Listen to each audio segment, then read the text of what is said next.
Well, depending on who you talk to and what their personal political point of view preference is, Kamala Harris, it was either a total meltdown with Bret Baier or it was incredible. She went in there, she owned the moment, she stood up, she pushed back, and she has proven to be tough.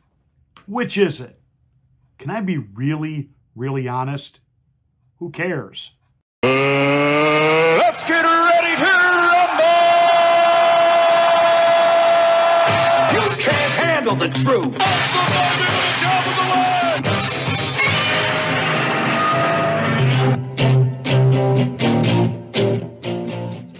Hi, I'm Pastor Marty. This is the Afternoon Drive.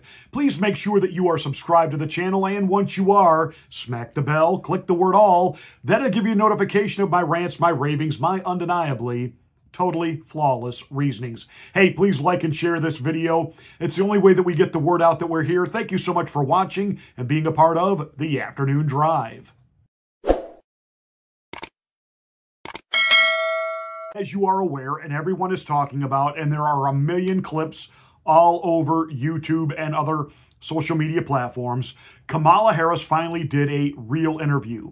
Real in the sense that she didn't get to control or dictate how it was going to be. It wasn't going to be edited and submitted to her staff for approval of what would stay in, what would go out, etc., etc., etc.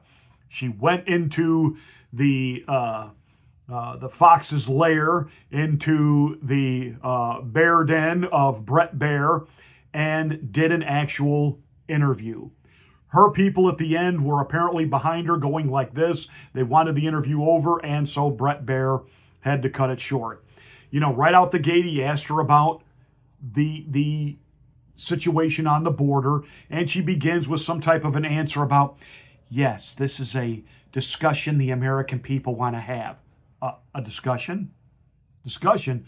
Honey, we're being overrun with criminals and illegals that are taking over apartment complexes. I know for Martha Raddatz, that's no big deal when she was trying to chide vice presidential candidate J.D. Vance by saying it's only a handful of apartment complexes. And I love J.D.'s response to her. Martha, are you actually listening to yourself? This is the United States of America. And you're saying that it's not a big deal as long as it's just, quote, a handful of apartment complexes being overrun by Venezuelan gangs who are stealing, looting, murdering, and at gunpoint collecting rent from the other people who live there. And you're saying as long as it's contained to, and exactly how many are a few?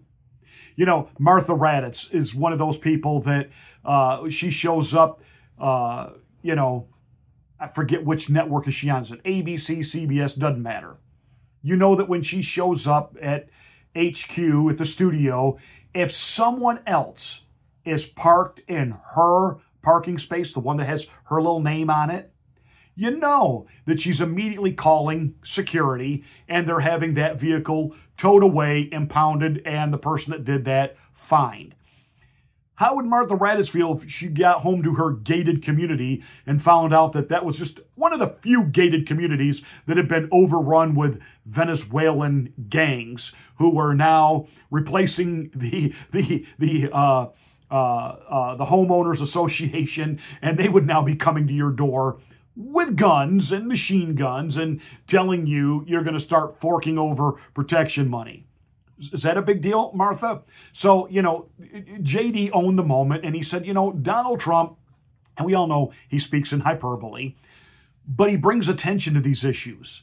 Who really understood that there were Venezuelan gangs just roaming the streets and taking over things in Aurora, Colorado? The Colorado people who live there are complaining about it, even if the mayor's not. Same thing about what's going on in Ohio. Yes, there were Haitians eating pets. It happened. You can try to, you know, get outraged. You can try to, you know, say that, again, Donald Trump is lying, but it happened. So all of this is a result of the immigration policies, which are the Biden-Harris administration. Then, of course, you know, Kamala tries to push back, say, on the very first day, the very first bill that we wanted through, and Brett Baier, of course, he's being excoriated by the liberal media, guys like Lawrence O'Donnell over at PMSNBC. He's constantly interrupting her. So, you guys will seem to complain when people interrupt Donald Trump. About time she got a taste of the same medicine Donald Trump gets.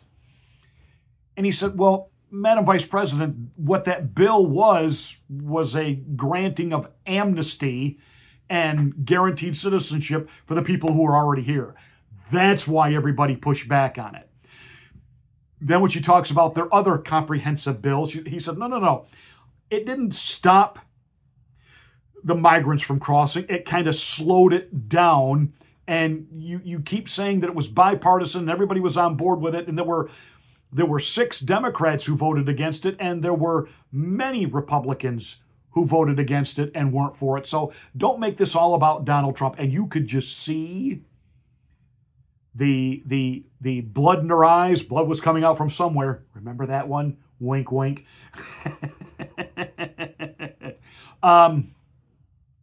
Unbelievable. Unbelievable. When he said, 79% of Americans say that the country is on the wrong course, yet you want to turn a page. What is this page you're talking about? And she immediately went after Donald Trump. And he's like, whoa. You're the vice president. You've been there 3.5 years. You talk about turning the page. You want to turn the page from Trump? He's not the president. Said, but he's been running. It doesn't matter. You're the one that is actually in the driver's seat. It doesn't matter what the passengers behind you might be griping and complaining about. You're in control of the vehicle. And boy, she wasn't having that because she wanted to make everything from the border to the economy to, everything is about Donald Trump. And then he called some Americans the enemy of the people. They are. Every country has enemies within. We have enemies within right here in the United States. Most of them are part of the alphabet community security agencies in Washington, D.C. I would, and then, that fake empathy and fake patriotism. I love the American people. I would never, ever, wait, time out. MAGA extremists, these MAGA people, this pandemic of the unvaccinated. That was you. That was Joe. It was your administration talking about half the country that way. And it's something, the same group of people that supported you being fired for not taking the magic elixir of vaccine allowed millions of unvaccinated people into the country. Turn that around in your head a little bit. So that all said, the bottom line was Kamala Harris, she got to continually repeat, the way she was with Mike Pence. Excuse me, I'm talking. She likes to wave that finger and be that boss lady. The truth is, she's done nothing. She's accomplished nothing. Period. And the polls are cratering. Everything around her is imploding. And her last gimmick is to now appeal to black men. And tell me if this isn't racist. You're going to just give money away?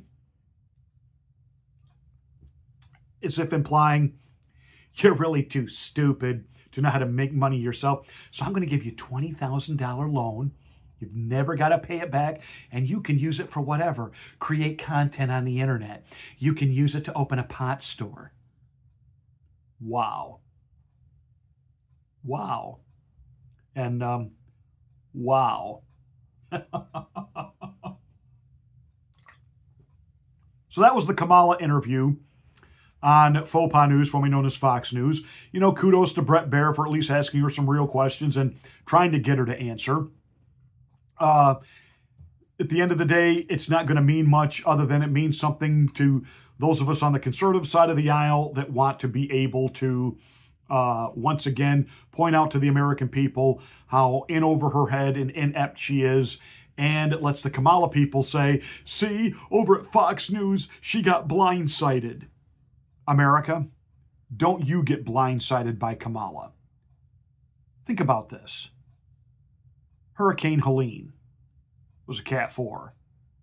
Hurricane Milton was Cat 3. Think of the destruction they left behind.